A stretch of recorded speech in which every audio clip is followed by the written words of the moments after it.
नमस्कार दोस्तों, मेरा नाम है विमल सिंह। बालाजी स्टडी अड्डा में आपका स्वागत है। संविधान के अलग अलग टॉपिक वाइज प्रश्नों की प्रैक्टिस हम आपको करा रहे हैं। तो इससे पहले हमारा 18 नंबर का टॉपिक लोकसभा जो है वो चल रहा था। उसका लास्ट वाला पार्ट साइड में आई बटन में पिछला वाला वीडियो आपको मिल जाएगा। वो टॉपिक हमारा खत्म हो चुका था। 19 नंबर का टॉपिक हमारा प्रधानमंत्री स्टार्ट हो रहा है, जिसमें प्रश्नों की संख्या कुल जो है वो वही 56-60 के आसपास है, जिसमें हम अलग अलग पार्ट में अलग अलग प्रश्न देखेंगे। 3 पार्ट में इन पर्टिकुलर प्रश्न को देखेंगे। आज के पहले पार्ट में 19 प्रश्न देखेंगे और एक प्रश्न हम आपसे भी पूछेंगे। तो चलिए शुरू करते हैं। प्रश्न नंबर जो है वो 1 से। सबसे पहला प्रश्न, लगातार दूसरी बार प्रधानमंत्री पद पर आसीन होने वाले व्यक्ति जो है वो इनमें से कौन है? ए ऑप्शन है जवाहरलाल नेहरू, दूसरा ऑप्शन है इंदिरा गांधी, सी ऑप्शन है अटल बिहारी वाजपेयी और डी ऑप्शन है इनमें से सभी। तो ये बहुत ही बढ़िया प्रश्न है। प्रधानमंत्री के संदर्भ में ये तो आपको बिल्कुल पता ही होना चाहिए। तो बताइए कि लगातार दूसरी बार प्रधानमंत्री पद पर आसीन होने वाले व्यक्ति जो है वो इनमें से कौन थे? तो जवाहरलाल नेहरू को तो सभी जानते हैं, ए ऑप्शन तो बिल्कुल सही होगा। साथ ही साथ इंदिरा गांधी भी इसमें आएंगे और अटल बिहारी वाजपेयी जी जो हैं ये भी इसमें आएंगे। जवाहरलाल नेहरू को तो आप जानते हैं 1947 जो है तब से ही कार्यकाल इनका स्टार्ट हुआ था और 1964 में जाकर समाप्त हुआ था। तो लगातार इनका 2 बार प्रधानमंत्री जो बनना है वो उसी टाइम में पूरा हो गया था। इंदिरा गांधी जी की बात करें तो ये 1966 से लेकर के 1966 तक ही आपका 66 नहीं 77 10 साल तभी तो आपके होंगे लगातार। 1977 1966 से 1977 तक। और अटल बिहारी वाजपेयी भी जी जो हैं वो भी इसी प्रकार 1998 से 99 तक एक बार रहे। उसी के बाद इनका जो दूसरी वाली अवधि वाली थी वो 1999 से 2004 तक, तो वो भी लगातार दूसरी बार इस प्रकार से प्रधानमंत्री यहाँ पर भी आ गए। तो आंसर आपका इनमें से सभी जो है वो बिल्कुल सही हो जाएगा। अगला देखते हैं। दूसरा प्रश्न, भारत के प्रधानमंत्री जो है वो नियुक्त होते हैं, निर्वाचित होते हैं, मनोनीत होते हैं या फिर चयनित होते हैं? कौन सा इनमें से सही होगा? भारत के जो प्रधानमंत्री हैं वो नियुक्त होते हैं, निर्वाचित होते हैं, मनोनीत होते हैं या फिर चयनित होते हैं? कौन सा इनमें से सही होगा? तो चलिए आंसर की बात करते हैं। ऑप्शन एबीसीडी में से तो भारत के प्रधानमंत्री जो है उनको नियुक्त किया जाता है। ए वाला आपका ऑप्शन यहाँ पर सही हो जाएगा। तीसरा प्रश्न आपका है कि भारत के प्रधानमंत्री का जो पद होता है वो संविधान के द्वारा गठित है, परंपराओं पर आधारित है, संसद द्वारा पारित साधारण विधेयक द्वारा गठित है या फिर सभी यहाँ पर जो है वो गलत दे रखे हैं। प्रधानमंत्री के पद के संदर्भ में कभी भी आप ये तो नहीं कहेंगे कि वो परंपराओं पर आधारित है, तो बी ऑप्शन तो कभी सही नहीं होगा। पहला कह रहा है संविधान द्वारा गठित है, तो सारी चीजें जो भी हैं सब सिस्टमैटिक वे में ही आती हैं, तो संविधान के अंतर्गत ही इन सभी का प्रावधान भी किया गया है। तो ए वाला ऑप्शन बिल्कुल हो सकता है। सी कह रहा है संसद द्वारा पारित साधारण विधेयक द्वारा गठित है, तो ये भी आपका गलत है। ए वाला ही आपका आंसर हो जाएगा कि भारत के प्रधानमंत्री का पद संविधान द्वारा गठित है। चौथा प्रश्न देखते हैं, प्रधानमंत्री की जो नियुक्ति है वो कौन करता है? इस टाइप के प्रश्न आपके पूछे जाते हैं पेपर में जब आप देखते हैं। तो बताइए फटाफट से। राष्ट्रपति करता है, लोकसभा अध्यक्ष करता है, राज्यसभा का सभापति करता है या फिर उपराष्ट्रपति करता है? कौन सा इनमें से सही होगा? अब प्रधानमंत्री है, एक अच्छा पद है, तो उसकी नियुक्ति कौन कर सकता है ये आपसे पूछा गया है। चलिए फिर आंसर की बात करते हैं। प्रधानमंत्री की नियुक्ति राष्ट्रपति जो है इसके द्वारा जो है वो की जाती है। ए वाला आपका ऑप्शन जो है यहाँ पर सही होगा। पांचवा प्रश्न आपका है कि प्रधानमंत्री जो हैं उनको उसके पद की गोपनीयता की जो शपथ है वो कौन दिलवाता है? अच्छा प्रश्न है ये भी कि प्रधानमंत्री को उसके पद की गोपनीयता, जैसे कोई भी पद किसी को दिया जाता है तो शपथ दिलाई जाती है, तो वही पूछा गया है कि पद की गोपनीयता की शपथ प्रधानमंत्री को कौन दिलाता है? राष्ट्रपति के द्वारा दिलाई जाती है, उपराष्ट्रपति के द्वारा, लोकसभा अध्यक्ष या फिर मुख्य न्यायाधीश? बताइए इनमें से कौन सा सही होगा।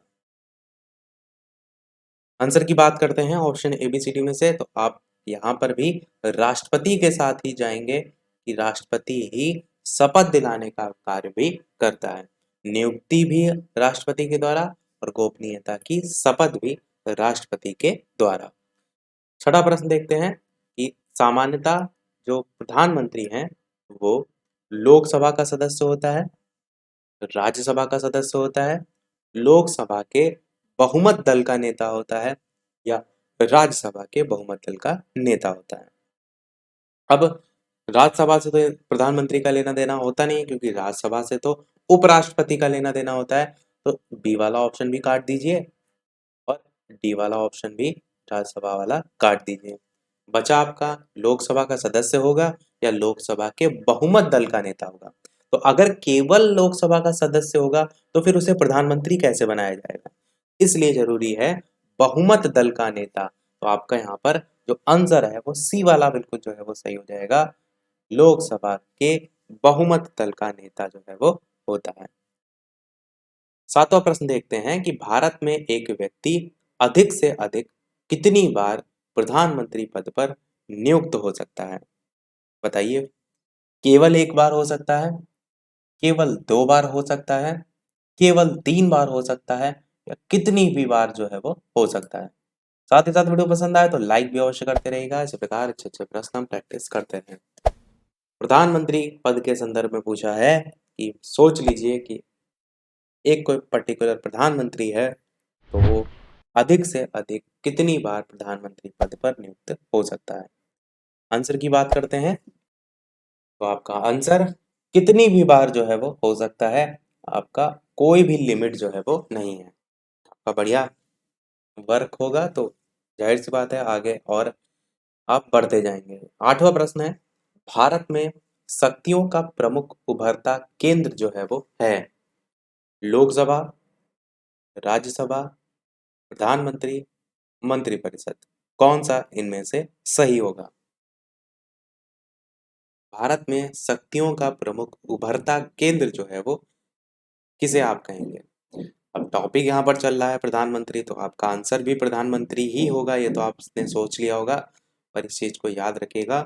शक्तियों का प्रमुख उभरता केंद्र प्रधानमंत्री जो है उसको ही हम देखते हैं, क्योंकि उभरता केंद्र के तौर पर आप ऐसे भी जोड़ के इसे याद रख सकते हैं कि पहले और अब के कंपैरिजन में अगर आप देखें तो हर जगह आपको प्रधानमंत्री ही, विदेशी दौरा हो गया, कोई किसी प्रकार का ऐलान करना होता है, नोटबंदी हो गया या फिर लॉकडाउन हो गया, तो हर जगह आप देखते हैं प्रधानमंत्री का रोल ही आपको देखने को मिल रहा है। तो ये सभी जो शक्तियां हैं ये धीरे धीरे उभर कर आ रही हैं। तो उभरता हुआ केंद्र आप से ले जाएंगे प्रधानमंत्री को। नौवां प्रश्न आपका है, निम्नलिखित में से कौन लोकसभा का नेतृत्व करता है? बताइए। लोकसभा अध्यक्ष करता है, उपराष्ट्रपति करता है, प्रधानमंत्री करता है या फिर राष्ट्रपति करता है? अब देखिए यहाँ पर एक तो आप अभी पढ़ के आए हैं कि जो लोकसभा है उससे लेना देना प्रधानमंत्री का भी होता है, और जाहिर सी बात है लोकसभा का अध्यक्ष है तो लोकसभा अध्यक्ष से तो बिल्कुल होगा। उपराष्ट्रपति आपका ऑप्शन यहाँ से कट जाएगा और राष्ट्रपति भी आपका कट जाएगा। तो इन दोनों में से कौन सा सही होगा ये आपको बताना है। कौन लोकसभा का नेतृत्व करता है? देखिए नेतृत्व करना और उसका अध्यक्ष होना वो दोनों चीजें अलग अलग हैं। तो आंसर की बात करते हैं ऑप्शन एबीसीडी में, तो यहाँ पर आपका प्रधानमंत्री जो है वो सही हो जाएगा। लोकसभा का जो नेतृत्व है वो प्रधानमंत्री के द्वारा किया जाता है। 11 नंबर प्रश्न आपका है कि संघीय जो मंत्रिपरिषद है उसका अध्यक्ष जो है वो कौन होता है?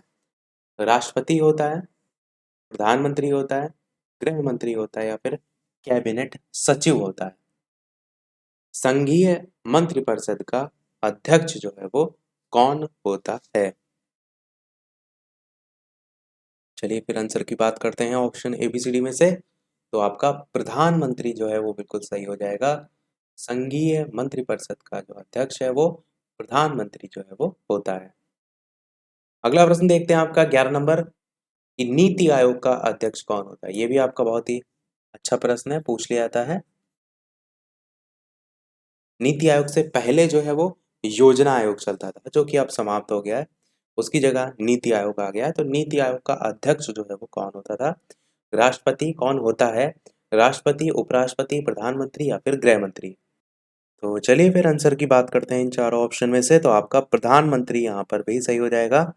नीति आयोग का अध्यक्ष प्रधानमंत्री होता है। अब ये भी समझिए, नीति आयोग से पहले योजना आयोग चलता था, तो ये योजना आयोग कब समाप्त कर दिया गया और कब से नीति आयोग आ गया? तो तारीख है आपकी 1 जनवरी 2015 की।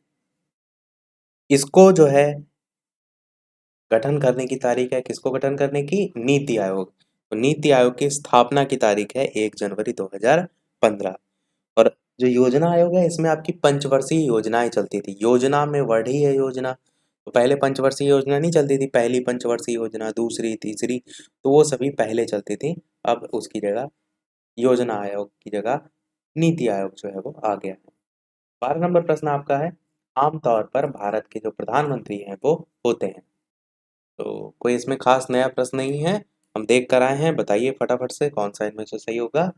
आप क्या कहेंगे कि लोकसभा जो है संसद का सदस्य नहीं, ऐसा तो बिल्कुल नहीं कह सकते हैं।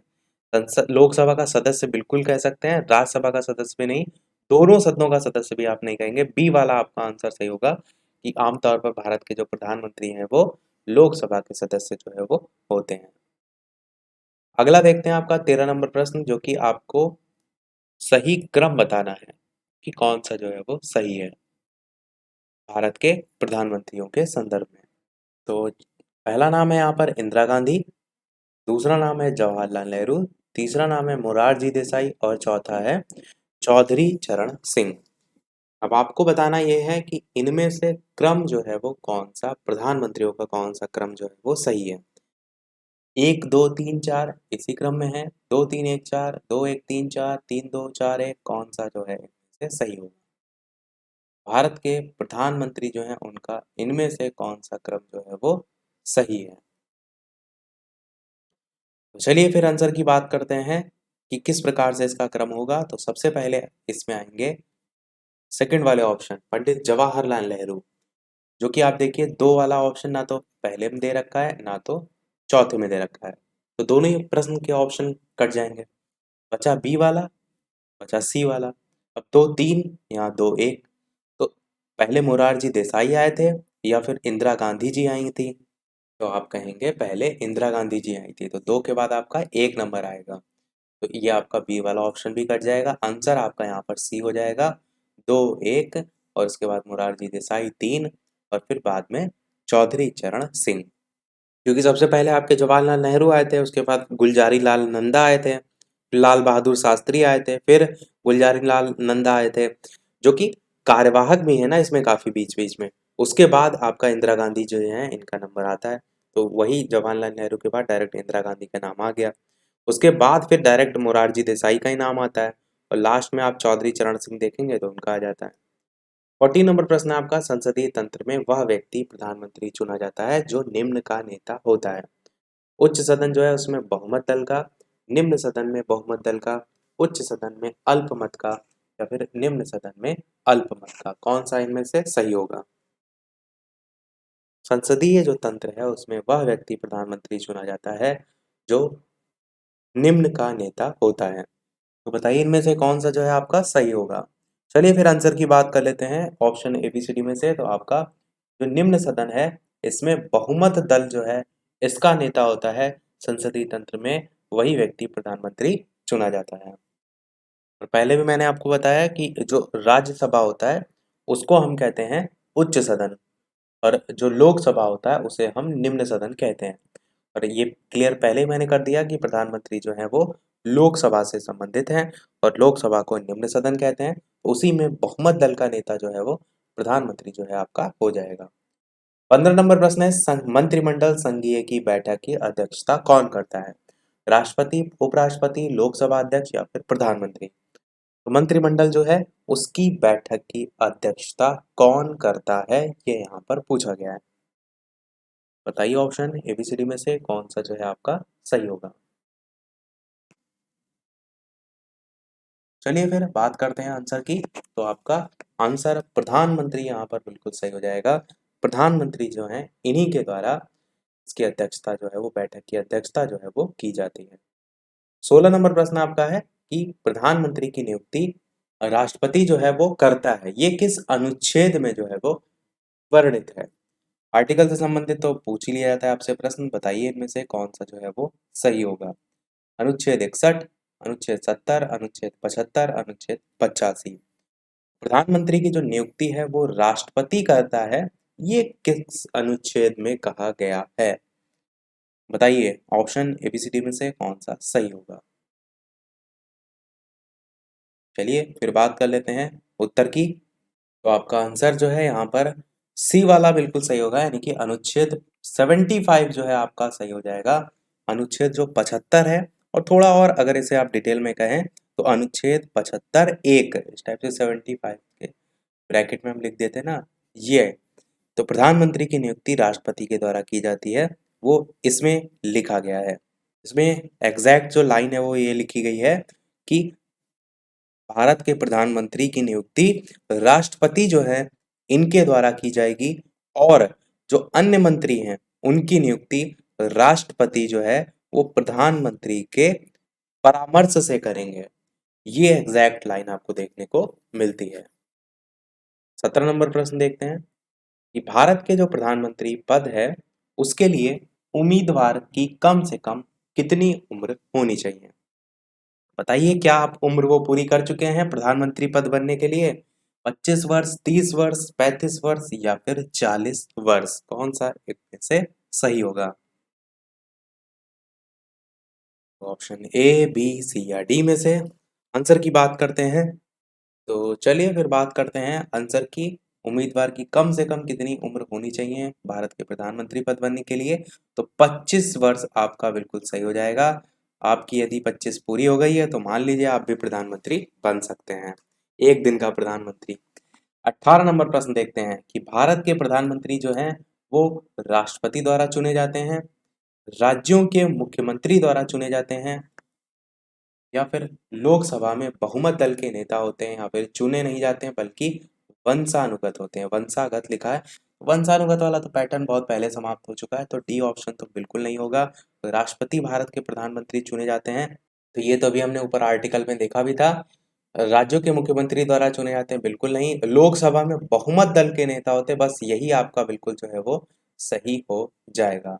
भारत के प्रधानमंत्री लोकसभा में बहुमत दल के नेता होते हैं। देखते हैं हमारा फिर अगला और इस वीडियो का लास्ट प्रश्न। स्टार्टिंग में मैंने बताया था कि 19 प्रश्न हम देखेंगे और लास्ट में एक प्रश्न हम आपसे भी पूछेंगे। पर लास्ट प्रश्न देखने से पहले वीडियो अभी तक आपने लाइक ना किया हो, सभी लोग वीडियो को लाइक करते रहिएगा, चैनल पर नए हो सब्सक्राइब करके जुड़ जाइएगा। टेलीग्राम चैनल से जो भी ना जुड़े हो, लिंक आपको डिस्क्रिप्शन में मिल जाएगी, सर्च करके भी जुड़ सकते हैं। तो प्रश्न आपका है, प्रधानमंत्री कौन बनता है? लोकसभा में बहुमत दल का नेता, सर्वाधिक उम्र का सांसद, सर्वाधिक मत प्राप्त करने वाला सांसद, राष्ट्रपति जिसे बनाना उचित समझे, या इनमें से कोई नहीं। तो 5 ऑप्शन यहाँ पर दे रखे हैं, बताइए इनमें से कौन सा सही होगा। यहाँ पर वैसे पर्टिकुलर वही एग्जैक्ट लाइन दे रखी है, तो आपको आंसर ढूंढने में बिल्कुल भी कठिनाई नहीं होगी। ए वाला ही आपका ऑप्शन सही हो जाएगा, लोकसभा में बहुमत दल का नेता होता है। तो ये आपका जो है वो सही हो जाएगा। तो यही आपका होता भी है, इसीलिए हमने यहाँ पर देखिए राष्ट्रपति द्वारा चुने जाते हैं, इसको जो है वो नहीं सेलेक्ट किया। तो सभी हमारे प्रश्न जो है वो समाप्त हुए। अब वो प्रश्न, जैसा कि सभी वीडियो में हम आपसे एक न एक प्रश्न पूछते हैं, तो इस वीडियो का आपके लिए प्रश्न है जिसका आंसर हम देखेंगे इसके बाद वाले पार्ट में। तो प्रश्न आपका है कि सबसे अधिक उम्र में प्रधानमंत्री पद पर आसीन रहने वाले जो व्यक्ति हैं वो जो है वो कौन है? ए ऑप्शन है आपका लाल बहादुर शास्त्री, बी ऑप्शन है आपका जवाहरलाल नेहरू, सी ऑप्शन है आपका मोरारजी देसाई, और डी ऑप्शन है आई के गुजराल। इन चारों ऑप्शन में से कौन सा सही होगा? अपना आंसर वीडियो के मेन कमेंट में टाइप करके बताइएगा। देखते हैं कितने लोगों का सही आंसर जाता है। और साथ ही साथ लाइव टाइमिंग दो, दोपहर के 3 बजे, शाम के 8 बजे लाइव आकर भी वीडियो आप देख सकते हैं, प्रश्नों की प्रैक्टिस कर सकते हैं। तो आज के वीडियो में इतना ही रखते हैं, फिर मिलते हैं अगले वीडियो में कुछ नए प्रश्नों के साथ, नए टॉपिक के साथ। तब तक के लिए नमस्कार, जय हिंद।